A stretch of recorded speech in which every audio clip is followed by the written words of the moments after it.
Good morning everybody and welcome back In-Flightsim with me. Today this video is brought to you in association with store.flightsim.com. As always, like this video, comment on this video and share this video. Let's get into this. This is the Milviz T-38A and the redo version I should say. And today we're going to be taking a look at it and giving it a bit of a review. We'll go through some of the systems and some of the features of the aircraft. Obviously we'll take a good look around and I'll show you what this thing can do. So I'll start off by just giving you a quick description of the aircraft. The Northrop T-38 Talon is a two-seat twin-jet supersonic jet trainer. It was the world's first supersonic jet trainer and also the most produced. The T-38 is still in service today with the United States Air Force and other air forces around the world. This specific version is the A version, which is basically the original steam-driven gauges and all that sort of stuff. It is still used today, primarily as an aggressor, used by aggressors for the United States Air Force. You know, they tend to fly up against the F-22s quite a lot. The specifications of the aircraft: it has a max speed of 746 knots, or 1.3 Mach, a range of about 990 nautical miles, can reach 50,000 feet, and is it obviously, as you can see, it's two crew, so it's not too bad. Obviously, as you can also see, it has a very short, a small set of wings. Makes it incredibly fast, but also you do need quite a bit of speed to handle her, as we'll talk about later on. I'll leave my PC specs down below in the description so that you can have a look. It's worth noting that the product is only available for P3D version 4.5. At the time of recording this review, the aircraft was priced at $59.99 US, which is £47.74. The download wasn't too bad, to be fair. It wasn't huge in terms of file size. It was only about 340-ish megabytes, so it's not huge. And downloading from the store, from store.flightsim.com, was quick, easy. Painless, didn't take long at all. Obviously your internet connection will vary on how long it takes to download. The actual installation part wasn't tricky either, it's very self-explanatory. If you do have the older version of the T-38A, it will ask you to uninstall that before you install the new version. But it will do it automatically for you. At the time when I did it, I didn't have the old version installed, so obviously I didn't need to do that. But yeah, it gives you that option. Also, it only gives you the option for P3D 4.5. So again, make sure you have 4.5 installed.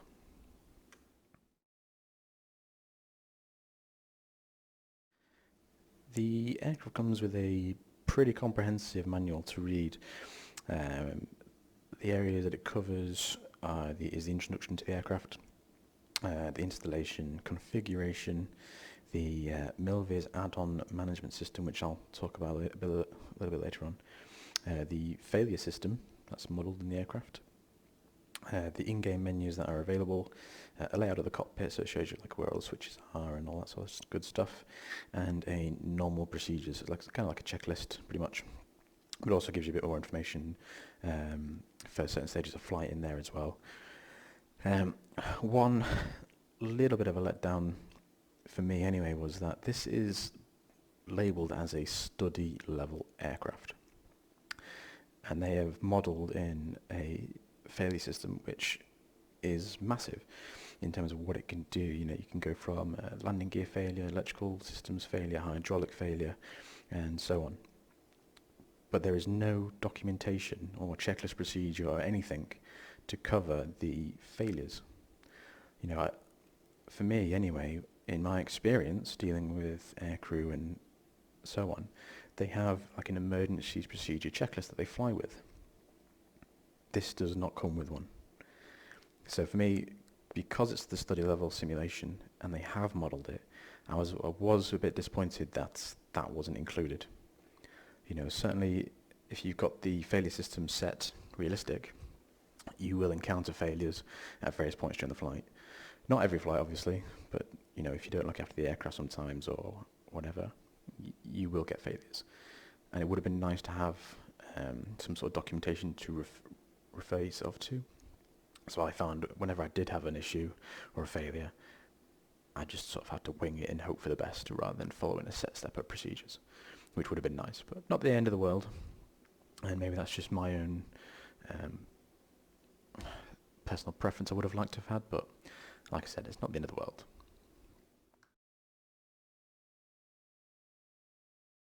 Okay, so this is the MVAMS, or the Milviz Addon Management System. Straight off the bat, great little tool. This runs outside of the simulation itself, and you run this when you first install the aircraft, and one thing that I got straight away was a notification saying that there was an update available. Great, you just install it, and again, you just run through this, pretty much installing the aircraft again almost. But this is, every time you run this this tool, it will check for updates. So essentially, you'll never have an out-of-date aircraft, as long as you run the tool, obviously. But it's just a great feature, rather than having to go back into the store itself and then re-download it and so on and so on. This just does it straight for you, you know, couple of clicks, boom, done. And what this tool is actually for is you can set some preferences, key bindings as well, and so on. So here, as you can see, we've got the option for cold and dark aircraft or ready to fly. Some miscellaneous options here. Again, the clock time, how you would like to have the clock in the simulation. And you can set some of these codes. So these are just presets that when you load the sim up, they will automatically be on. Let's say if I change the heading bug to 090, when I loaded the aircraft up, it would automatically change the aircraft's heading on the HSI to 090. Not a big issue, because obviously you can change it during flight anyway, but it's just sort of presets it for you. Same with the comms. You can, I'll show you when I'm going to the cockpit, but the comms panel has, so you can change the frequency in there as you normally would, but it's also got studs, so you've got stud 1, 2, 3, 4, and so on. So you can preset some of what these studs are. So if you fly in a specific area all the time, you can set those studs to correspond with a certain frequency. That way you only have to change from 1, 2, 3, 4, and so on, rather than having to put the entire frequency in all the time. Controls, this is probably the most useful part. Certainly if you don't have something like FSUIPC, here you can map functions to your HOTAS system. Milviz do recommend that you have a HOTAS system to use. For me, I've got the Thrustmaster Warthog set up. So I've set a lot of these functions up on there. Also, because I fly quite often in VR, it's very helpful to have some of these functions mapped to your HOTAS system. So we'll quickly have a look through. So as you can see, nose-wheel steering, trims, rolls, speed brake. A lot of these functions can be mapped inside the simulation anyway, but there are a few other ones. So, so like idle cutoff, for example. Again, I've not mapped these here myself because I've got them mapped through FSUIPC anyway as a default. But some of the other functions like takeoff trim, press a button on my HOTAS and it does it for you. So you've got sticking controls, and you've got miscellaneous ones. So here again, HSI course increase, decrease. Again, I've mapped them to my setup just to make it easier for you. It's a really, really nice little tool, especially if you don't have something like FSUIPC, like I said before. It just means you can map things to your setup through this rather than through the sim, which would affect all aircraft. This only affects the Milviz T-38A, which is great. A really handy tool, and I really like it.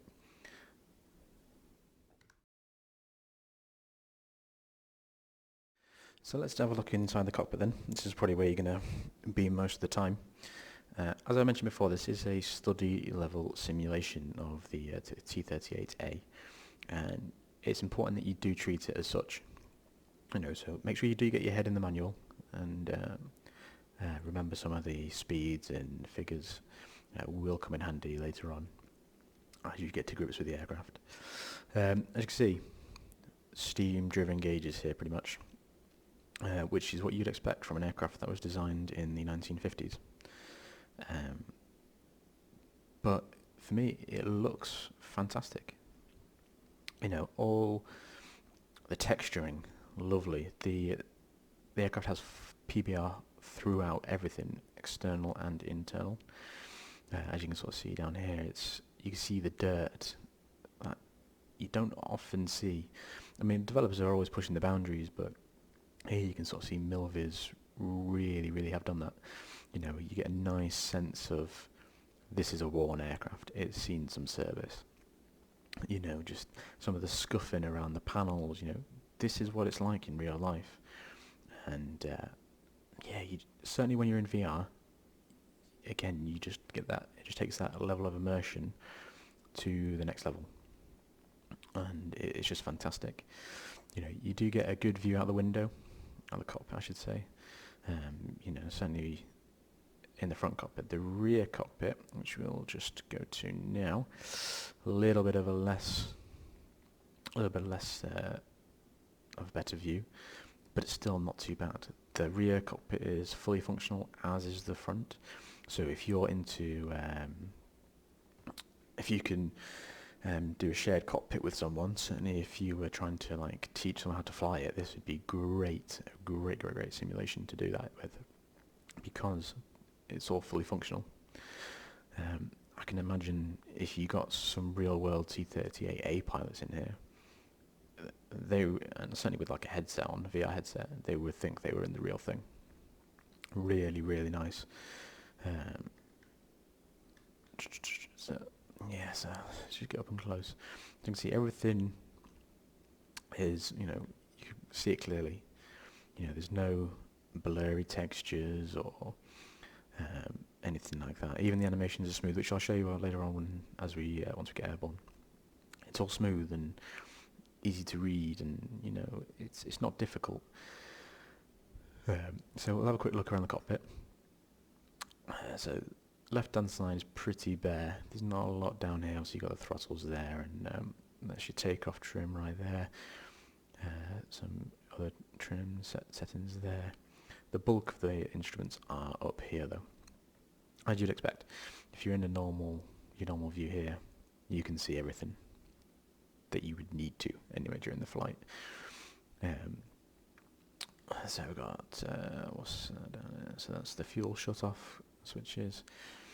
As you come up here, see you've got the airspeed, G meter, clock, HSI, ADI, your altimeter, vertical speed. Down here you've got your comms, TACAN, your nav. So as I mentioned before, when looking at the Milviz's external tool, here is your studs. So it's 1, 2, 3, 4. So if these are preset, you only have to change that rather than going through all these. Obviously, you can make sure you need to select either manual or preset. But it's just a nice little feature that a lot of developers don't include. Some do, obviously, but not all. And it just helps and adds to that realism. 'Cause, if you do fly in a certain area, they will have these radios preset. So all they have to do is go from stud 1 to stud 5 and so on, rather than X, Y, and Z. So you got your nav down here, tuning VORs and NDBs, ILS frequencies and all that sort of stuff, and TACAN here. So we've got engine instruments here. Important to watch these specific, certainly when you're starting the aircraft up. You need to make sure you're at a certain RPM before you start the igniters and start the engines. So we'll talk a little bit about that later on. We've got the fuel boost pumps,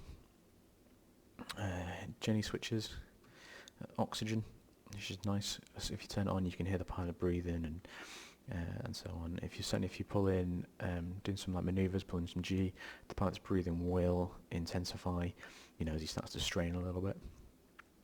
Here we've got the warning panel. As you'll see, once we put some power on the aircraft, these will illuminate and give you certain indications. So here's your IFF information here, so obviously different modes and etc. And then you've got your lights down here. Very simple, but it's a simple aircraft. It doesn't need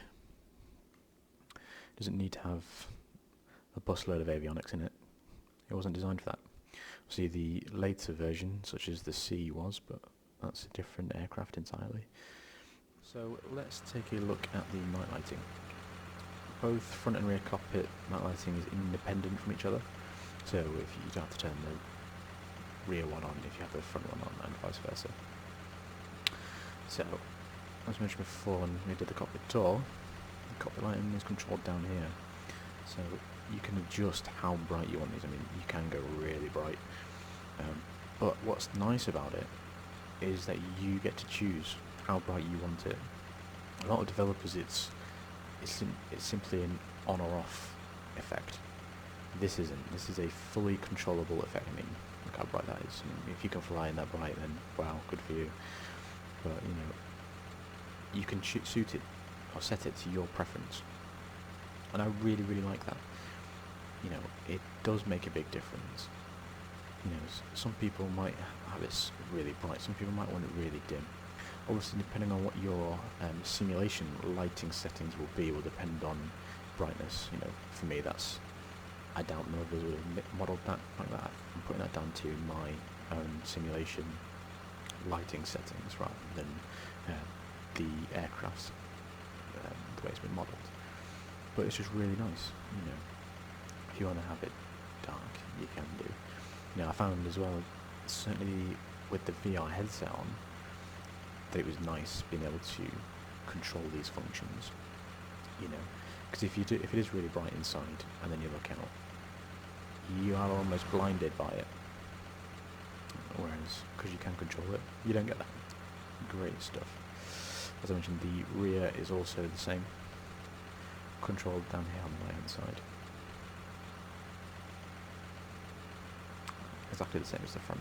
Set it to your personal preference. Also, you've got the external lights here.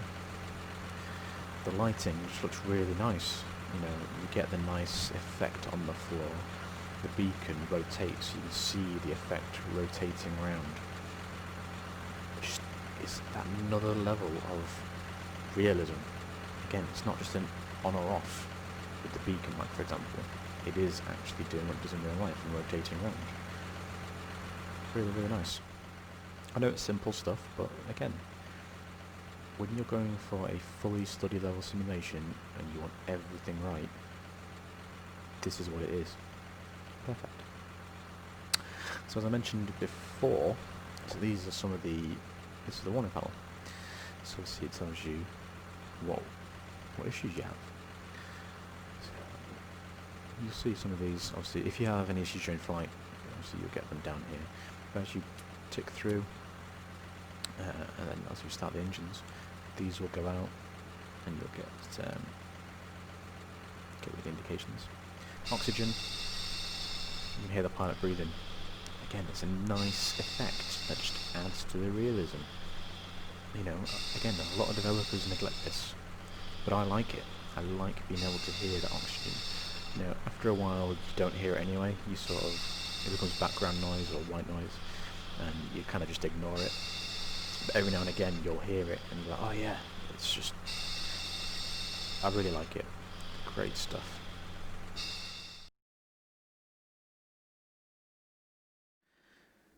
So let's have a look at the external model. Straight away you can see she is sleek, aggressive, and she just looks fast. You just know she's going to be a little speed demon. And it's almost as if this wasn't meant to be a jet trainer, it was meant to be a fighter. Just because of the look of it, it's aggressive, whichever angle you look from. She is sleek, but she is aggressive. Now, as I mentioned before, the aircraft is PBR, internal and external, and that right there, that is PBR working there. You know, it gives the surface of the aircraft texture and a feel to it. You know, if I zoom in here, you know, it almost feels like if you ran your finger, if you could run your finger across that, you would feel all the bumps and grooves and the rivets and so on. You know, I mean, just look at that. That is detail, like at the next level. It's fantastic. You know, even in the undercarriage wells, you can see the detail that's included. You know, I mean, just look at that texturing on the door. That, again, it gives you that feel that the aircraft's used. This isn't straight off the production line. Time and effort has been put into this. And it's just really, really nice. Now, the Milviz, the product page states that it comes with 10 highly detailed liveries, which they are highly detailed, but I counted 13. Now, I'm not going to complain about getting more than what I'm being advertised. So, you know, don't worry about that. And, there are a number of different textures included. So you got some standard squadron liveries. This is a Beale Air Force One, and there's a Whiteman Air Force One, NASA, a NASA livery. Obviously, you couldn't have the T-38A without having the Thunderbirds livery. So you get Thunderbirds 1 through 7, which is really nice. And if you're part of like a virtual aerobatic team, really, really helpful that they're already painted for you. And they are all exceptionally detailed. Really, really nice. As you can see at the minute, we are in a cold and dark configuration. We've got some external features applied to the aircraft, such as the chocks, the ladders. The aircraft comes with a one pop-up panel, which is this, and here you can select certain things. So you can choose whether you want to have 1 or 2 pilots. As you can see, you can different starter systems. So you've got either a hover, like that, or a pop-up, whichever method you choose to have for your method of starting. And you've got this where you can add the chocks with the ladder and so on, bring them back in, and whether you want to have the travel pod. For the T-38A, this is the only external store for the aircraft. So yeah, there's not a lot to add to the aircraft, and then you can also control the fuel quantity here. Pretty simple tool, but it is quite nice. You know, it's nice to sometimes not have to have someone in the back, or you know, a bit of a travel pod or something a bit different. You know, it gives you the choice to have the aircraft set up for you. They're not predetermined. It's what you want the aircraft to be.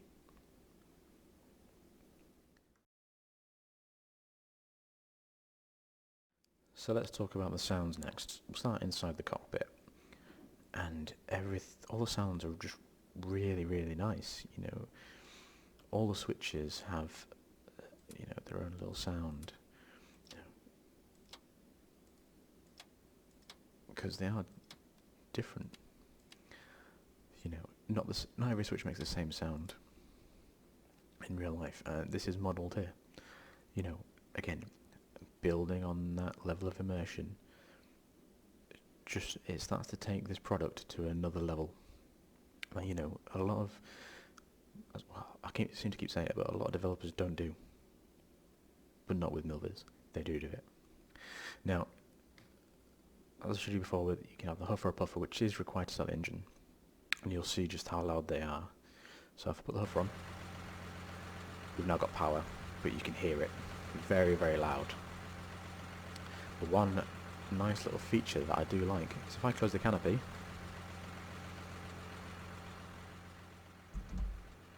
it gets quieter. Again, it's just another level of immersion, because it would get quieter if you just close the canopy. And it's just really, really nice. And you get the same effect when you have the engines running. you know, it is noisy when you've got the canopy open, but if you close the canopy, it does get slightly quieter. Really, really nice.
So let's talk about the aerodynamics of this aircraft.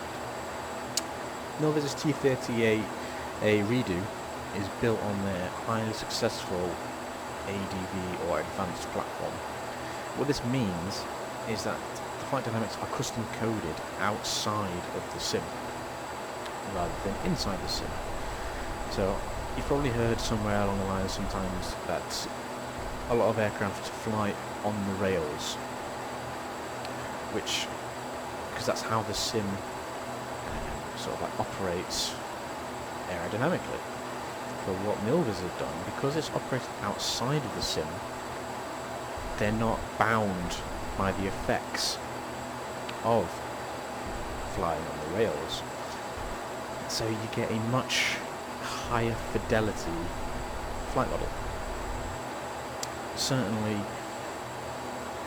when you're beginning to learn how to fly this aircraft, this is when it becomes really, really important to remember those figures in the manual, such as your AOA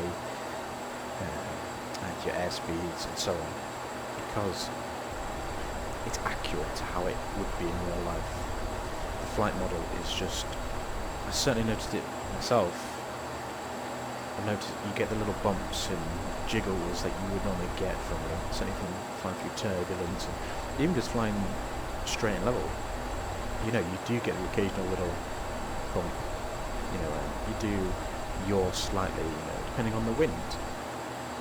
This is what this simulation gives you. You know, independent of whether you use any other, I don't know if even if there is, but if there's any other third-party aerodynamic system. Now, when it comes to getting the aircraft off the ground, you do not need a lot of power to get her moving forward. You know, she is a little bit of a pocket rocket. Taxiing the aircraft, relatively straightforward.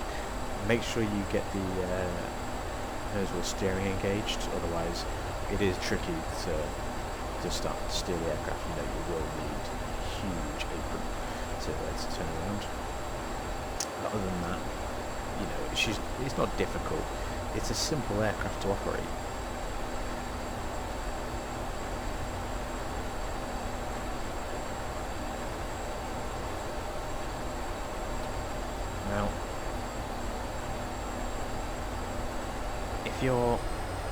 Now, because this is an advanced platform study level, as I said before, and there's a failure system model, you've got to be very careful about how you operate the aircraft.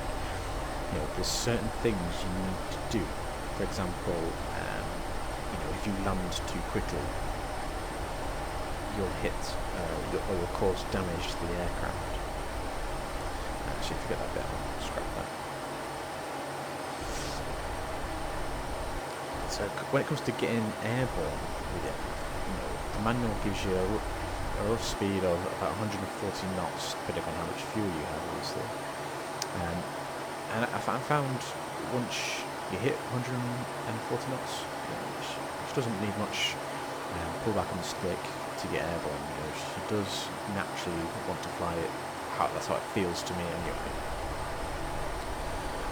You know, and if you're not careful, if you don't take that afterburner out quickly, or not quickly, but not long after you get airborne, before you know it, you're doing 400 knots. You know, she is quick. Basic manoeuvres in the aircraft are really straightforward. You know, she's very, very responsive. So even as I come around the corner here, I've got to be careful now because she's leaving off speed quite well. I'm only doing 2G, but the airspeed is dropping quite rapidly.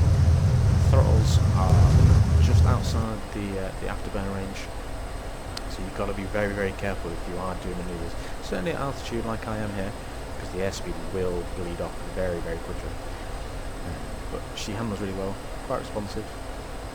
A little bit slower up here, just to roll for example, but I'm going a lot slower. The air's thinner. This is where Milviz's aerodynamic model comes into its own, because they have modelled the differences in every level, you know, of the atmosphere. As you'd expect, you know, the air's thinner up at 20,000 feet than at 1,000 feet. So the roll rate will be quicker lower down than it is higher up. Obviously, airspeed plays a massive part in that.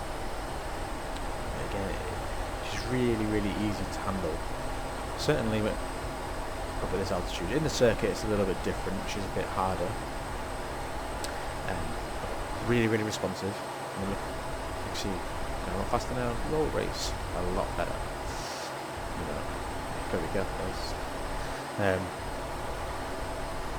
Yeah, a nice thing that you would have heard when I did the sound section is that when you come to stall the aircraft, you'll hear a buffet. What I'll do now is I'll just extend the air brake and you'll hear another sound. Again, it's just another little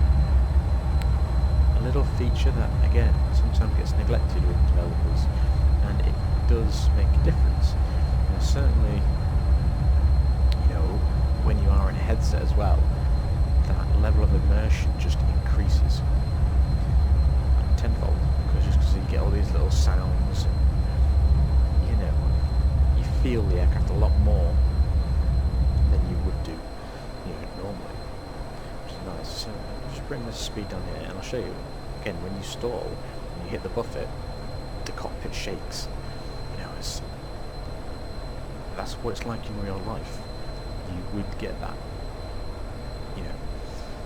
So see if we can see the buffet here in real life. So you can hear it starting to buffet now.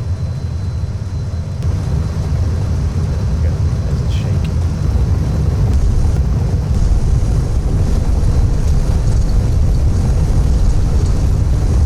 So now you know you are in a stall. The aircraft recovers pretty quickly, really. Doesn't take a lot. Let the nose come down, increase the power, and let that speed build up, and then we can recover quite easily. Doesn't take a lot of effort. Again, because the aircraft wants to fly. As soon as you get enough speed, it will just naturally start to bring the nose up. So just put a bit more force into it, so we can recover quicker. Overall, she's a dream to handle. Certainly at high altitude as well. It's not sluggish too much. Obviously, it is to be expected anyway. Certainly at high altitude. Overall, really, really nice. Really, really enjoyable.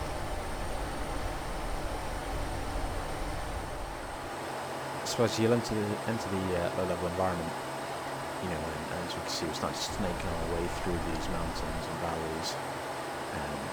She still handled really, really well.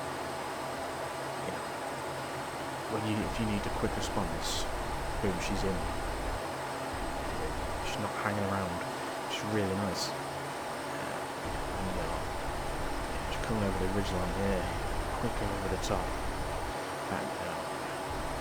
Lovely. Really, really nice. Really, really manoeuvrable. Which, it is surprising, because to me anyway, because she's got little stubby wings, but she's really responsive. Really, really enjoyable.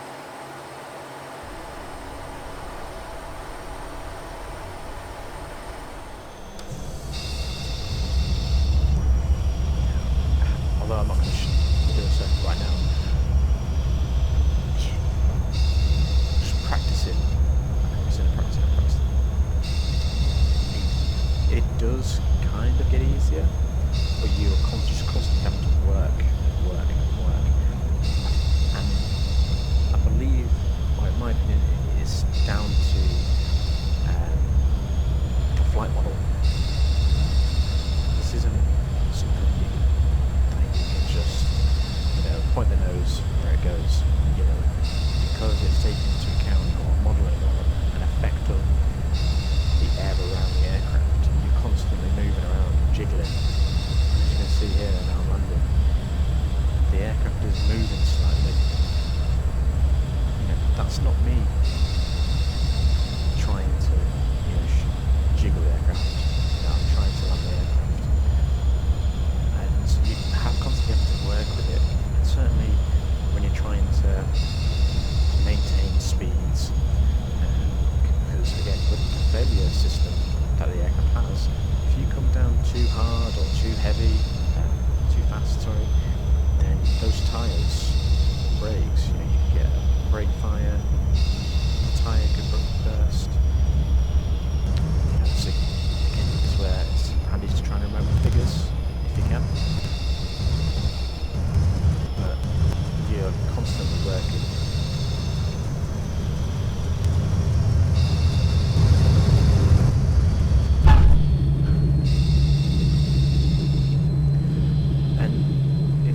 strange, but once you've done a few circuits, you start to get into a bit of a rhythm.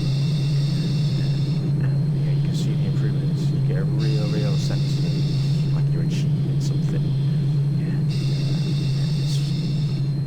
it's probably one of the most, well, it's not a complicated aircraft as such, because it's not really any avionics to so on. It's one of the more challenging to physically fly. And once you've finished and you've landed, you do get a real sense of having achieved something. Like you wouldn't necessarily get with other aircraft. Overall, I'd say it's probably one of the best flight models that I've ever experienced. Certainly for a fast aircraft, A2A are very good, for example, at flight models. But they're all slow aircraft, pretty much, general aviation. This is a fast jet, and you just got to remember these things, like these figures, for example. And, it's hard to explain, but it's just fantastic, really fantastic. You feel like you've achieved every time you bring this aircraft back. Really nice.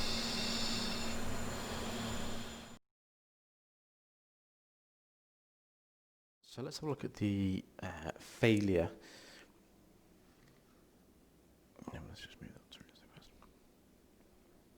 Okay, so let's have a look at the failure system that Milviz have modelled here.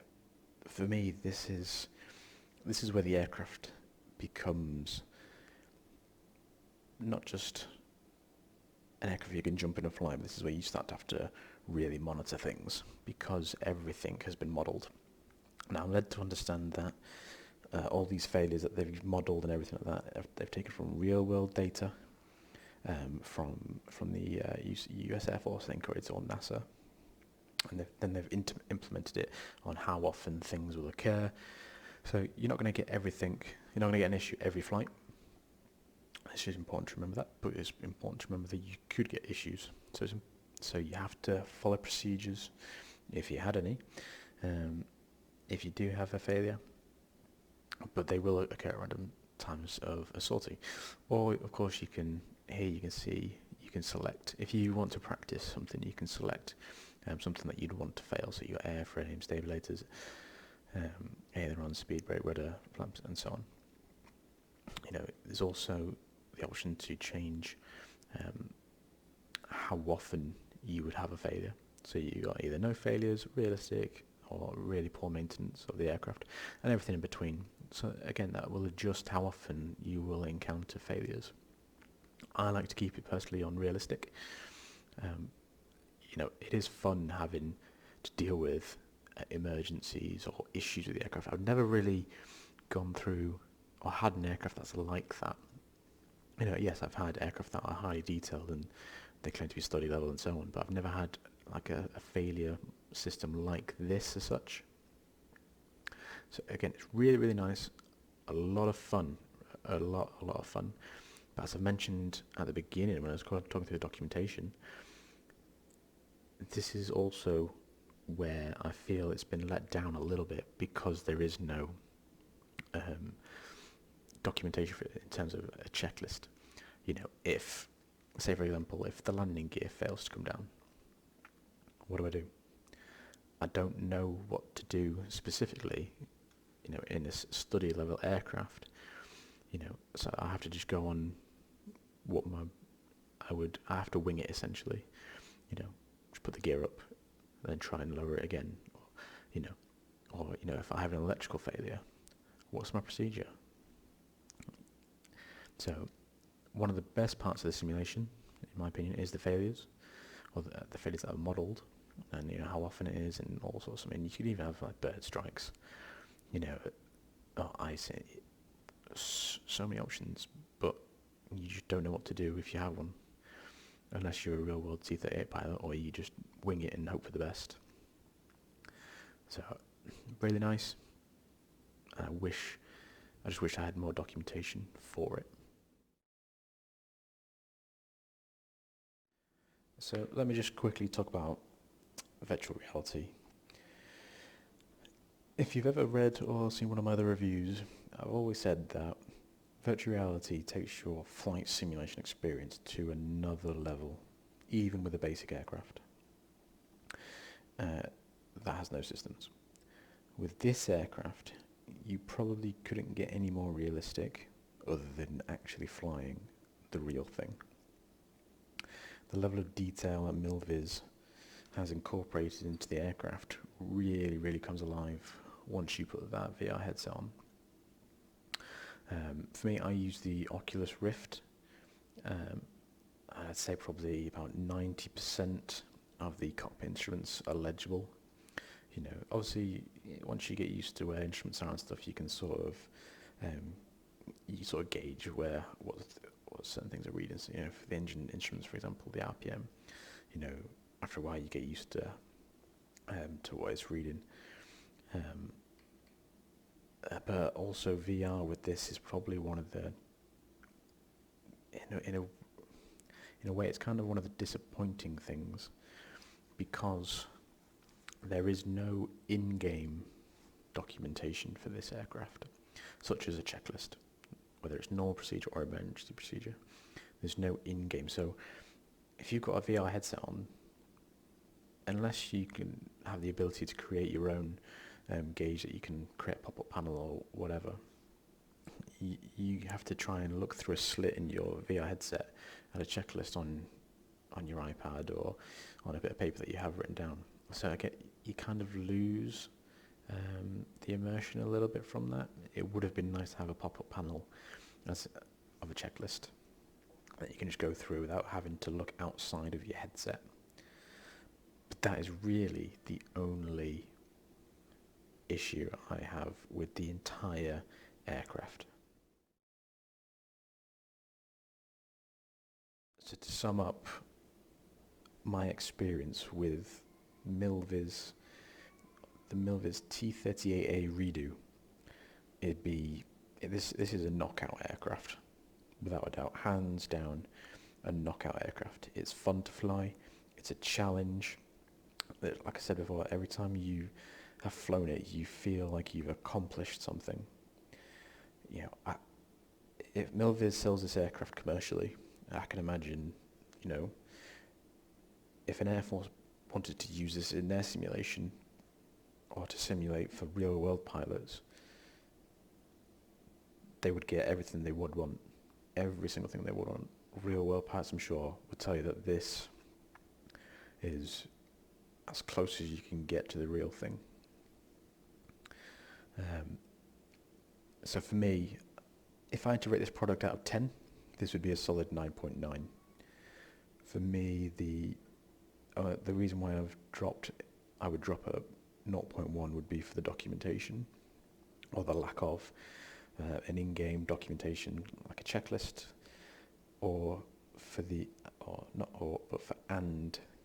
emergency procedures. Because there is a failure model for the aircraft, it would have been nice to have the documentation to reflect that. But yeah, this is hands down probably one of the best simulations of an aircraft that I've ever had.